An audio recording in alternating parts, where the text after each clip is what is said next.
નમસ્કાર, TNN ન્યૂઝમાં આપનું સ્વાગત છે. તો જોઈશું આજના મુખ્ય સમાચાર. માંજલપુર અલવાનાકા વિસ્તારમાં પાણી પ્રશ્ને રાજનીતિ ગરમાઈ. વિસ્તારના મહિલા કાઉન્સિલર ઉપવાસ પર.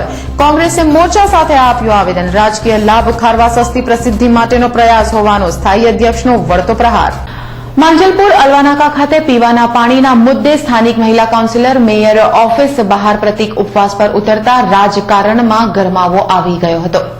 માંજલપુર સ્થિત અલવાનાકા સહિત આસપાસમાં પીવાનું દૂષિત પાણી આવતું હોય તેમજ કેટલીક જગ્યાઓએ પાણીનો પુરવઠો મળતો ન હોવાની ઉઠેલી બૂમને પગલે સ્થાનિક કોંગી મહિલા કાઉન્સિલર દિવ્યા મહંત મહિલાઓના મોરચા સાથે મેયર ઓફિસ બહાર પ્રતિક ઉપવાસનું શસ્ત્ર ઉગામ્યું હતું.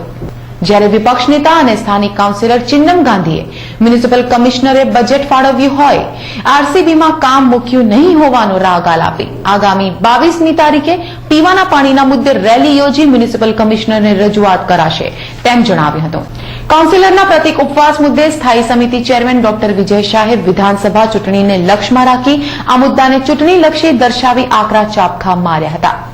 જ્યારે પાણીના પ્રશ્ને શહેર કોંગ્રેસ પ્રમુખ નરેન્દ્ર રાવતની આગેવાનીમાં મોરચો કોર્પોરેશન કચેરી ખાતે પહોંચ્યો હતો, જ્યાં પાણી મામલે સત્તાધીશો તથા વહીવટકર્તા સામે ઉગ્ર શ્રુતોચ્ચાર સાથે વિરોધ નોંધાવી આવેદનપત્ર આપવામાં આવ્યું.